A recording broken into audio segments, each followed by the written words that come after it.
Hi everyone, this is Praktis Sumatif in chapter 2, paper 1, question number 4.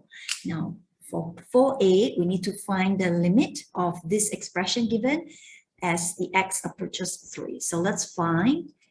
Now we cannot substitute the 3 in because the moment we substitute 3 in, we will get 0 in the denominator. So before we substitute the x equals to 3 in, we have to do the rationalization.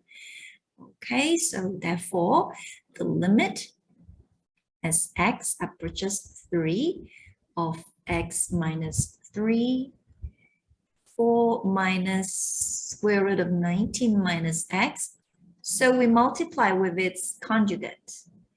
So the conjugate will be 4 plus square root of 19 minus x.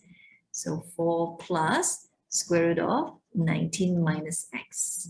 Okay, so let's multiply it. Okay, we haven't subbed the x equals to 3 in, so this limit, we still have to write it.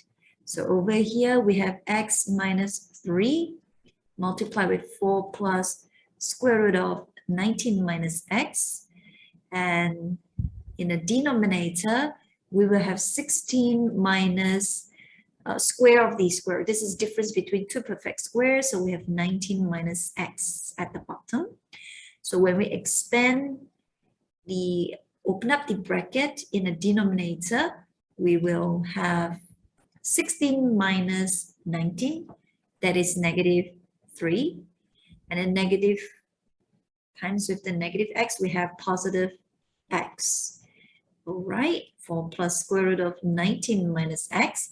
And notice that x minus 3 and minus 3 plus x, they are the same factors, so we can simplify it.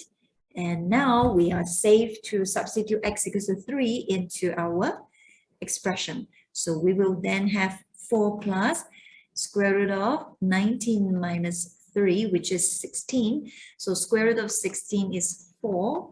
4 plus 4, we got 8. This is the answer for part A.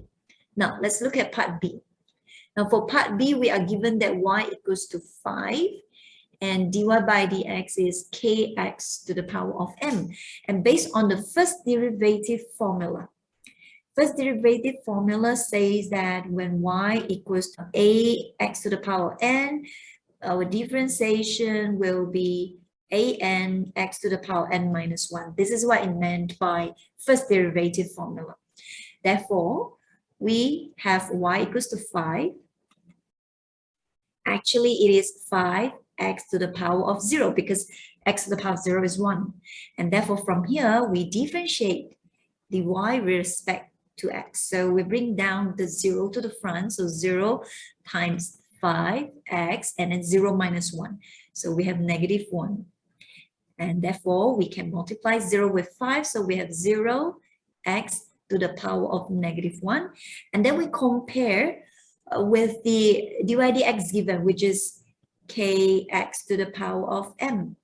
So from here, okay, k equals to 0 and m equals to negative 1. All right, that's it for question number 4.